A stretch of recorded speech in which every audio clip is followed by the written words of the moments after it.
And this guy played for a long, long time in the big leagues. And for a long, long time since then has been the TV voice of the Milwaukee Brewers. I was saying before he came on the program, but this is one of my all-time favorite guys I've ever had the pleasure of meeting, and I mean that not just in broadcasting but in my life. I think the world of Bill Schroeder, and I miss seeing you, buddy. And welcome to Off the Bench. How are you, young man? How's everything? It looks like the sun is shining in Milwaukee. We're doing great. I mean, it's been a little bit hot up here. Of course, I don't have to tell you guys that. But I've spent some of my hottest days in Cincinnati at the old ballpark, and I got some stories to tell about that. But those days were Matt excursion. But great seeing you, Thom. We miss you. I'm not traveling these days. I'm just doing home games. So I finally decided that cut it back a little bit, but I won't be in Cincinnati. Miss everybody. Miss the crew over there. And, it's been a lot of fun, but the division's kind of interesting this year, isn't it? Yeah, it really is. And Billy, it's been a long time since the Reds have seen the Brewers, and a lot has changed for both teams. Give us a macro view of where the Brewers are so far this year. I think that most people felt like the strength of the team would be its starting pitching, that would separate the Brewers really from everybody else. Maybe outside the Cardinals when the season began. We know a disaster that has been. But what's sort of the state of the union, if you will, of the Brewers right now so far this year? Well, inconsistent offense. I mean, the Brewers have always been put together with power in mind.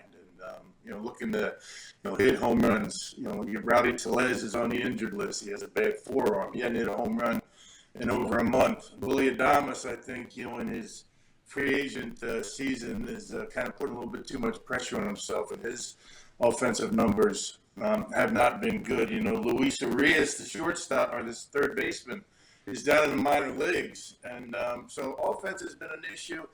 Starting pitching injuries. Brandon Woodruff's only made 2 starts. He made his first 2 starts of the year this year. Went on the injured list with a shoulder issue. He has not been back. They're not expecting him to be back probably until the end of July at best. Now, Tommy, you know how big of a loss that is. I mean, He's one of the best starters in the big leagues. Corbin Burns has been consistent. He hasn't missed a start in a few years. I mean, he's been Corbin Burns. We're going to see him, tonight against your young kid Abbott, who's been really lighting the world on fire. But a couple of guys that the Brewers added. In the starting rotation, Colin Ray, kind of a journeyman guy. Mm-hmm. He was with the Brewers a couple of years ago for a little bit. He has really put together some fantastic starts. And Julio Teheran, remember him? Yep. With the Atlanta Braves. I mean, he's been really good. His last 2 starts haven't gone all that well. But, looking at it, you would think starting pitching is a problem. But that's not the issue. I mean, the Brewers continue to struggle to be consistent in scoring runs. Now, having said that, they put up a bunch of runs against the Cubs in what I would say was the most emotional and nerve-wracking 4-game series that I've ever been a part of. I mean, I've been doing this 29 years, and every game was back and forth, up and down, teams coming back. So, there might be a little bit of a hangover for the Brew Crew, with that series. It was emotional. You know how the Cub fans, they come into the ballparks, and it's like you don't know if you're sitting in the parking lot whether a Brewer hit a home run or a Cub. So that takes a lot out of players, and when they're at home, they're dealing with that. So the Brewers, as much as they haven't seen much of the Reds, they got a 3-game series here in Milwaukee, and then you got the All-Star break, and then the Brewers go right back, to Cincinnati. So 6 consecutive games against the Reds, and the Brewers are looking at this as an important stretch. I want to get back to a second about the back and forth in the Cubs series. And look, I admit, just lay it out there on the table from the very, very get-go. I am a big Craig Counsell fan. I know him well personally. I always thought, even when he was a player with the Marlins or the Brewers, that would be the kind of guy, if he wanted to do it, should be a manager. A lot of people here in Cincinnati, Billy, are saying, okay, well, David Bell, he had good teams back in the COVID years. They got to the playoffs. They get bounced. Then he goes through a number of this whole rebuild where they're getting their tail kicked every night, and that's no fault of his own. Now they're playing well, and you've got some that are saying, well, you got to give the guy an extension. What was it about Counsell because when he took over the Brewers, and I think it was for Ron Renicky, if I'm not mistaken, he was working up in the front office. He takes over for Renicky. What is it?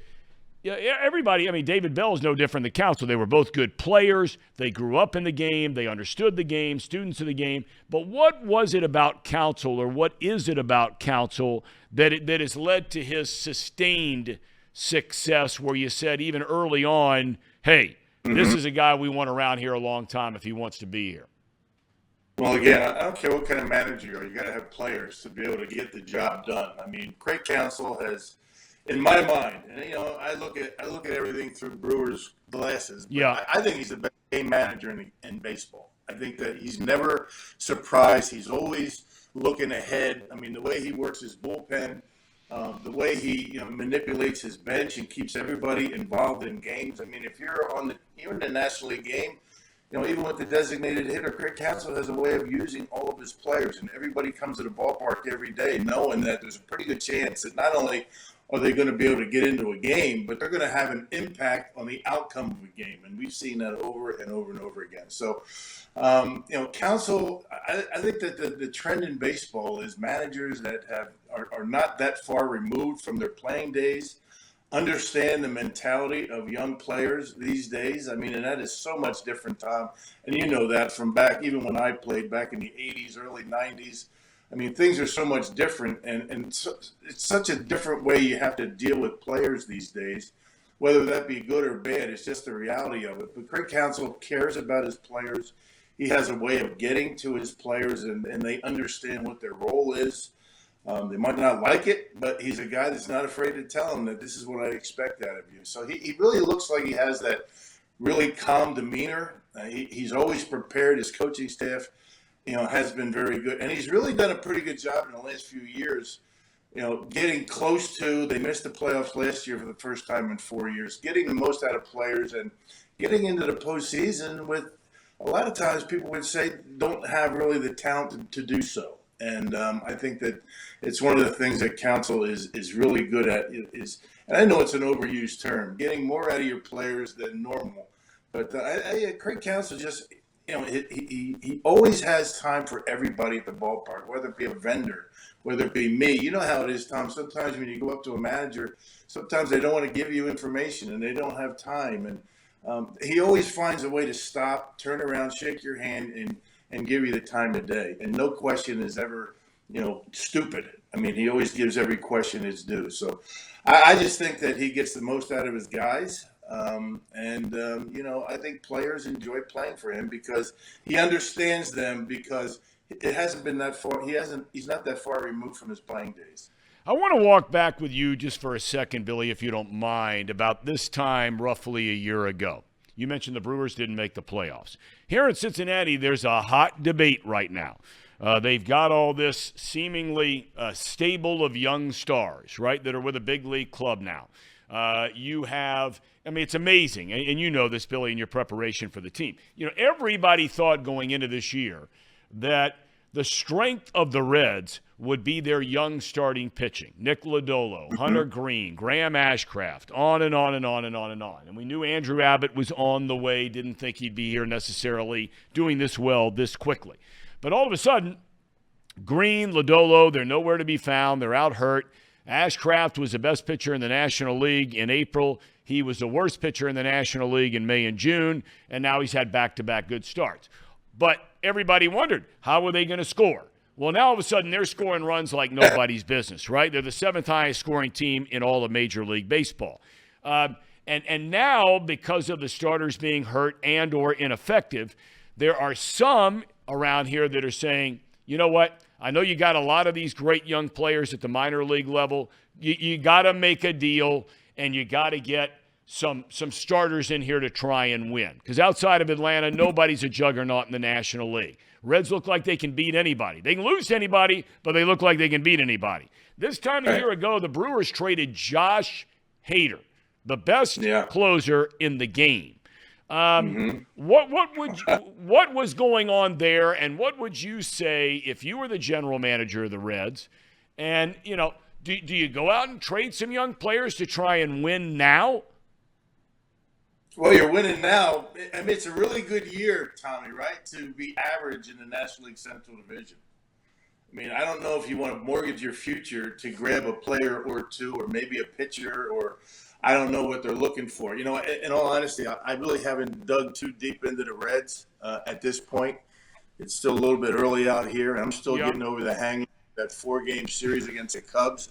But again, you know, it sounds as though what is being discussed in Cincinnati is the same thing that's being discussed in Milwaukee. What is Matt Arnold, our new general manager, going to do? And there's really hasn't been any discussion. He hasn't made any comments regarding the trading deadline and what their plans are. Now the draft's coming up. So I think the thing right now is with baseball is that, you know, you have the draft and you have the trading deadline, and they're pretty close together. And it never used to be that way. So I don't know what the Reds need to do. I know that they were playing some pretty good baseball on the road. I mean, what was the year? What was it, like 2000 when they called them the Big Road Machine, something like that? 2012, yeah, they had the second best record in the National League and get bounced into playoffs. You guys can't lose on the road this year, and you know, I don't know what has to be done. Now, again, I mean, some of the injuries to the starting rotation, are those guys expected to come back? I think that the Brewers are anticipating Brandon Woodruff actually coming back. Now, that's a big-time trading deadline acquisition when you get guys like that back, and it's really from within. So I don't think Matt Arnold has any interest in trading off any of his minor league talent, you know, like Jackson Churio and Sal Frelick and those kind of guys, to bring somebody in here to try and make a playoff run. Now, there's a big difference between getting to the playoffs and feeling as though you can win a World Series. And what do you feel like you want to give up just to get into the playoffs? I don't think the Brewers are in that spot. So, and probably the Reds aren't either. So, I mean, I think it's the end run, the long game for you know, Matt Arnold and the Brewers. And I would imagine that, you know, I don't think that the Reds have any interest in getting rid of a lot of their young talent, like De La Cruz. I mean, that guy, he's really made an impact. And every day, you know, you look at the box scores. I mean, he's doing something to help you win. So, you know, it's tough these days. You know, general managers have to figure: do we have enough to win a World Series, get to a World Series, or is it just going to get to the playoffs? And you got to decide whether that's something you want to do. Well, you know, it's one of those things, and you're right, Bill. I mean, this is a kind of topic that has been debated, forever and ever and ever, especially when you're a mid-market, smaller market team. You know, you try to do it the right way.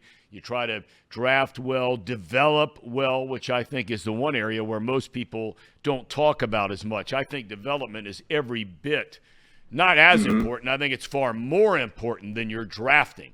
It's the development of what happens when you get guys in your system, whether they be pitchers or position players. But, you know, look, George Grand used to say all the time, and we've used this quote frequently on the program, you don't pick the year that you're going to contend. The year picks you.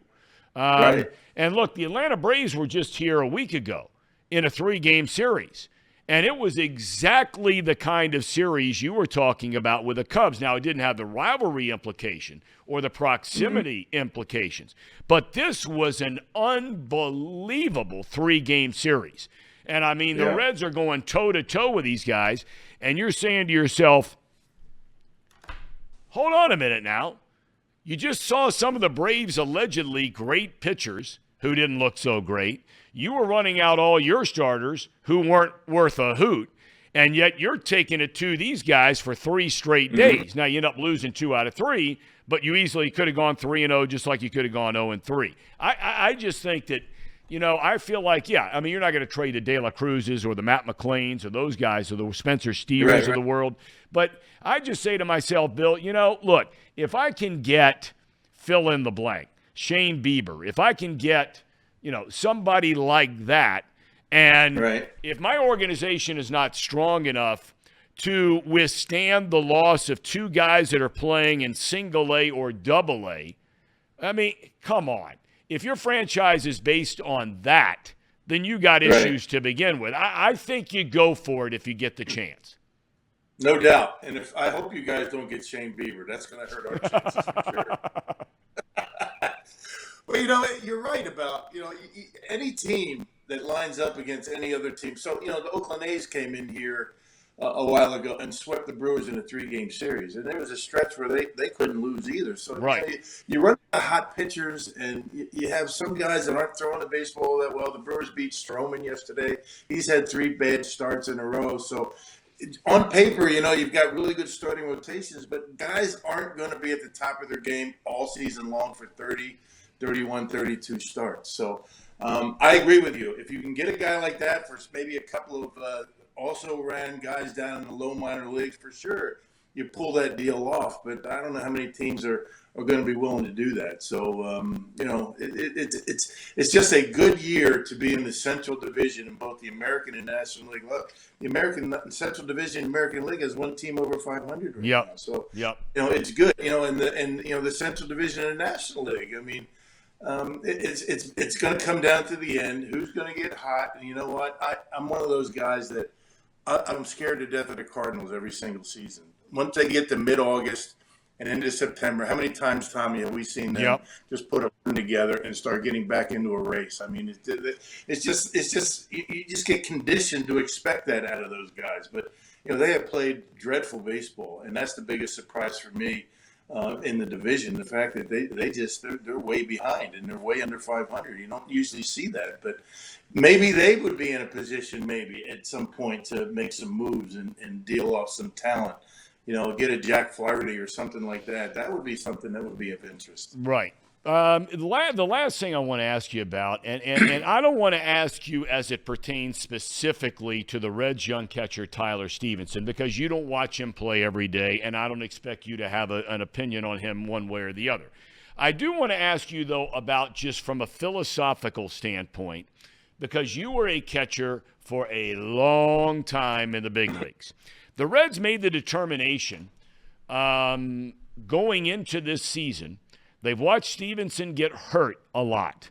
Now, there have been some freak stuff. He gets hit by a pitch. He breaks his clavicle. There's some weird stuff going on there. But they think he's going to be a very good offensive player. They think him catching every day would wear him down potentially and obviously a greater risk of injury as a catcher. Stevenson has not been nearly as good from an offensive standpoint as we have seen him in the past. Do you think for the catching position, because Stevenson loves being a catcher, he has said that all along, do you think when you ask a guy to go from being a regular catcher, and maybe a regular catcher in this day and age is 5 days a week instead of 7 back in your day or 6 back in your day where maybe you got a Sunday afternoon off, do you think that now all of a sudden, you're catching 2 days a week, you're DHing 2 days a week, you're playing first base maybe a day a week. Do you think that can have impact on a player? And let's just call him player X if you're a catcher. Right. I think it's a negative impact. I mean, unless you're used to playing first base. I mean, how many guys get accustomed to the designated hitter spot? I mean, baseball uses the DH to give a guy a day off. How many guys are solely a designated hitter like a Hal McRae, back in the old days? But I would say that initially, if they decide to take him away from behind home plate, he's going to have a difficult time because you spend a lot of time worrying about defense, playing first base or throwing a guy in the outfield. And, it takes a toll on the offense initially. Just because a guy is getting beat up behind home plate and you think that that's affecting his offense doesn't necessarily mean that if you move him back there, he's going to relax and start hitting the baseball. There are other factors that are involved in trying to move a guy around, whether it be catcher, DH, first base, left field, whatever, things to think about. Because, you see a lot of guys in the outfield, they sit there, they're working on their stroke. Ryan Braun used to go out there and he'd work on his stroke in between pitches when he's playing in the outfield. Well, if you're not used to playing the outfield, that's not the case. And you spend a lot of time, worried about, defense and making bad plays. But I will say this, we just, we talked about the Cubs and they were here. I tell you guys, I know you guys miss Tucker Barnhart. That guy, he's a stud behind home plate, and he's a leader over there. And we are glad to see the Cubs and Tucker Barnhart out of town right now. Yeah, you're right. And everybody around here loves Tucker Barnhart. He just grew up, right across the border over there and outside of Indianapolis. Last thing I want to ask you about, because you get into the whole thing about long-term contracts with guys and big money contracts with guys. 3 or 4 years ago, Christian Yelich looked like he was going to be the best player in baseball for a number of years. Now, I know he's had a lot of injuries, and that's part of the game. Where is Yelich right now as far as a player? I know he's been a little bit better here lately, but overall, where is Christian Yelich? I think he's back to the mentality that he had back in 18 and 19. Now, he doesn't have the power. Hit a big home run in yesterday's game, a 3-run shot off of Stroman, who doesn't give up many home runs. But I think that as far as getting on base and being an impact player, again, and you talked about the injuries. I mean, he had a bad back for a couple of years. And I was talking to our hitting coaches, Ozzie Timmons and Connor Dawson, the 2 hitting coaches in spring training. I said, give me a read on Christian Yelich and what kind of year is he going to have. He says he's going to be back to pretty close to the form that he was when he first came over here, because he's healthy. His back is feeling good. You remember in 2019, in September, he cracked his kneecap. And some people think for a year or so that affected the way he was swinging the bat, pulling off the baseball a little bit. He's worked very hard on his defense. His defense is markedly better out in the left field, including his throwing arm, because his back is feeling better. So it's one of those things, Tommy. There are some guys, you give a long-term deal or they have a little bit of a problem and they're going to sit out. They're going to go on the injured list. Christian Yelich was dealing with stuff. Never really talked about it to the media. The Brewers were very well aware of it. He spent a lot of time in the clubhouse getting ready to, play every day, but he never used that as an excuse for, lack of productivity in 20, 21, and 22. So you got to tip your hat to that guy. So he's got the long-term deal. He plays every single day. And I think right now he's pretty close to back to where he was from the beginning of May until this point right now. He's hitting almost 400. He's getting on base. He steals bases. He is by far, in my mind, and I haven't seen everybody, but the best base runner in the game. I mean, he'll go from first to home in a flash. So he's back to where he was back in 18 and 19 without the home run power. He hit one yesterday. He's got maybe 12 home runs, 10, 11 home runs, but he's never going to be the 30, 40 home run guy again, but he's an impact player once again. All right. Billy, we thank you so much for your time, man. It's great to see you. Nice to talk to you. Enjoy the game tonight. I know there'll be a huge crowd on hand for Milwaukee in this series, and all the best, my friend. Godspeed ahead. And before I let you go, because we just celebrated July 4th, your son is a man of the United States military. He was down the trail not too far from us in Kentucky for a while. How's he doing? Yep. He's doing great. He's out of the Army. He's in private security in the Seattle area where he and his wife currently live. He always talks really highly of you, and you were really good to him as well. So we appreciate that. And Tommy, we miss seeing you, man. We really do miss seeing you, and hopefully we see you down the road. And tell your dad we said hello, right? We'll do it. Billy, thanks for your time, man. Have a great day. All right, Tom. Thanks, bud. My buddy, Bill Schroeder, kind enough to join us from Milwaukee. That is a big-time series, boys.